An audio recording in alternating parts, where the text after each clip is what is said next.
성공의 상징, 드림카의 대명사. 그 이름만 들어도 와, 인생 성공했네 소리가 절로 나오던 차가 한 대 있죠. 바로 포르쉐. 그런데요, 최근 눈을 의심할 만한 뉴스가 떴습니다. 포르쉐 영업이익 99% 폭락, 사실상 적자 전환이라는 내용이었죠. 한때 부의 상징, 성공의 증거였던 럭셔리의 제왕 포르쉐가 지금 추락하고 있습니다. 완벽해 보였던 포르쉐의 엔진이 멈추고 있는 이유는 뭘까요? 지금부터 저와 함께 쉽고 간단하게 알아보겠습니다. 영상에 다 담지 못한 심층 분석 자료와 실시간 경제, 투자 인사이트는 영상 설명과 고정 댓글의 홈페이지, 텔레그램 링크를 통해 확인하실 수 있습니다. 주식, 암호화폐, ETF까지 원픽 리포트.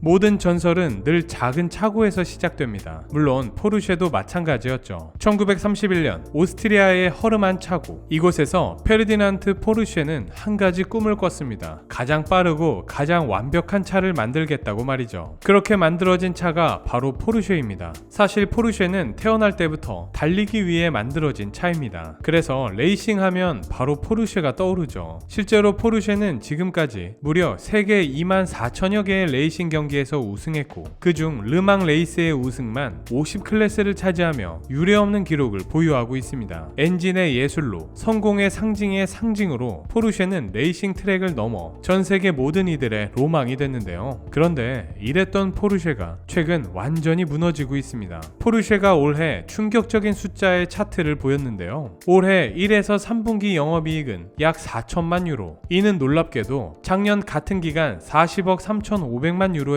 무려 99% 감소한 수치입니다. 믿어지시나요? 영업이익 마이너스 99%라는 숫자가. 게다가 올해 3분기에는 약 9억 6천만 유로, 한화로 1조 6천억 원이라는 막대한 영업 손실을 기록하기도 했습니다. 정말 처참한 실적이죠. 포르쉐 CEO 올리버 블룸은 기존 비즈니스 모델이 더 이상 작동하지 않는다며 포르쉐의 어려움을 인정하기도 했는데요. 아니, 그 잘나가던 포르쉐에 대체 무슨 일이 있었던 걸까요? 사실 포르쉐의 급격한 추락의 이유는 복합적입니다. 간단히 말해 전기차 전환에 쏟아붓는 투자비는 계속 늘고 글로벌 판매는 줄고 구조조정 비용은 쌓이고 있기 때문이죠. 포르쉐는 2030년까지 순수 전기차 비중을 80%까지 높이겠다고 선언했었습니다. 하지만 전기차로의 전환은 막대한 투자를 쏟아부어야 하는 일이었습니다. 배터리 기술, 공장 설비, 소프트웨어, 충전 인프라 하나같이 돈이 어마어마하게 들어갔죠. 그러나 여기서 문제는 이렇게 전기차에 대한 투자비가 급등하는 가운데 주력 매출원이었던 내연기관 모델은 판매가 줄기 시작했다는 겁니다. 포르쉐의 상반기 글로벌 판매량을 살펴보면 전 세계적으로 전년보다 무려 6%나 낮아졌습니다. 국가별로 자세히 보면 오직 한국만 올해 상반기 판매량이 잠시 반등했을 뿐, 독일 제외 유럽 지역에서 포르쉐 판매량은 8%가 감소했고 독일 시장에서는 23%나 감소했습니다. 그리고 특히 중국에서의 판매량 감소가 컸는데요. 중국에서 포르쉐 판매량은 작년 상반기 대비 무려 28%나 하락했습니다. 정말 엄청난 하락폭이죠. 사실 중국은 포르쉐가 한때 가장 의존하던 최대 시장이기도 했는데요. 하지만 지금은 상황이 180도 달라졌습니다. 이젠 중국은 포르쉐의 무덤이 됐다는 얘기까지 나올 정도죠. 이렇게 중국에서 포르쉐의 판매가 크게 위축된 건 중국 소비자들 인식이 변했기 때문입니다. 예전엔 비싼 외제차는 성공의 상징이었지만 이제는 기술 플러스 가성비가 기준이 됐거든요. 포르쉐보다 비아디나 리오토가 기술은 더 낮고 가격은 더 저렴하다는 게 요즘 중국 소비자들의 생각입니다. 포르쉐를 드림카로 꿈꾸던 과거와 달리 요즘 중국의 MZ세대는 더 이상 과시용으로 차를 사기보단 성능, 효율성을 중요하게 생각한다는 거예요. 포르쉐의 대표적인 럭셔리 전기차 타이칸을 예로 들어보면요, 스포티한 주행 성능과 디자인은 뛰어나지만 차체가 낮아 운전 시 시야가 좁고 실내 공간에서 헤드룸이 부족해 장거리 이동 시 운전자가 불편함을 느낀다는 지적이 제기됐습니다.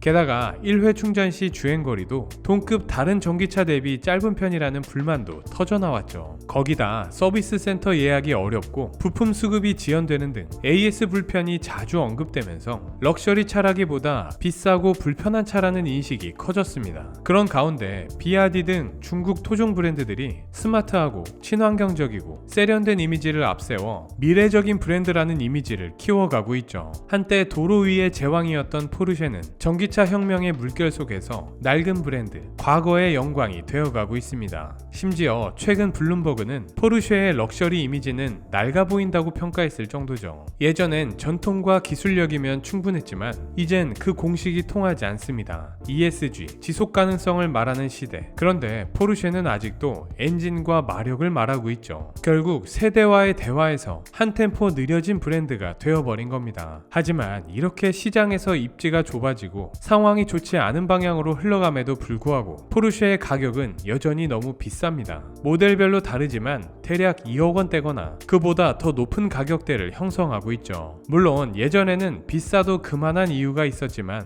지금은 비싼 만큼 그 돈값을 하는지 소비자들이 의문을 품기 시작했습니다. 여전히 포르쉐를 드림카로 갖고 싶어하는 이들도 많지만 혁신 없이 고가이기만 한 포르쉐에 사람들은 더 이상 예전만큼 열광하지 않고 있습니다. 그리고 한국 시장에서도 포르쉐의 위상은 조금씩 흔들리고 있는데요. 예전에 포르쉐는 911 하나로 브랜드가 빛났지만 지금은 파나메라, 카이엔 등 라인업이 너무 많아졌습니다. SUV, 쿠페, 전기차까지 포르쉐는 이제 독보적인 존재감을 자랑하는 차량이라기보단 일반 고급차로 인식되고 있는 게 사실이죠. 확실히 요즘 도로 위에서 포르쉐는 예전보다 훨씬 더 많이 보이고 있습니다. 사람들은 이제 도로에서 봐도 우와 포르쉐다 라고 하지 않아요.